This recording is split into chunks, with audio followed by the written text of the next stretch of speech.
మధ్యలో వచ్చిన నాయకులు మధ్యలోనే పోయారని, క్యాడర్ మాత్రం అలాగే ఉందని నేతలు ధీమా వ్యక్తం చేస్తున్నారు. ఎంతో మంది నాయకులు మా దగ్గర నుంచి పోయారు.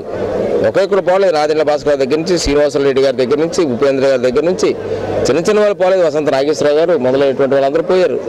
పోయినప్పుడల్లా ఈ తెలుగుదేశం పార్టీ ఏమైపోతుందో అని అనుకున్నారు. ఏమీ అయిపోలేదు. ఈవేళ కూడా అదే పరిస్థితిలో ఉంది.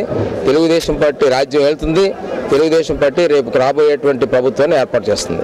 గతంలో తమ ప్రభుత్వం ప్రవేశపెట్టిన పథకాలను కాంగ్రెస్ కాపీ కొట్టి ఇందిరా, రాజీవ్ పేర్లు తగిలించిందని విమర్శిస్తున్నారు. ఈ దేశంలో బలహీన వర్గాలకు ఇండ్లు కార్యక్రమం పెట్టిన మహానుభావుడు ఎన్టీ రామారావు గారు. ఎన్టీ రామారావు పేరు ఇండ్లంటే, పేదవాడి ఇండ్లంటే పెన్షన్లో వృద్ధుడికి, వికలాంగుడికి, తంతులకి పెట్టిన పెన్షన్లు పెట్టిన మహానుభావుడు ఈ దేశంలో ఎన్టీ రామారావు గారు. అది వేళ ఇందిరమ్మ పథకంలో పెట్టారు. మేము పెట్టి గ్యాస్ ఇచ్చింది ఎవరు? మేము ఇచ్చాం. మేము పెట్టిన డ్వాక్రా పథకాలు మేము ఇచ్చాం.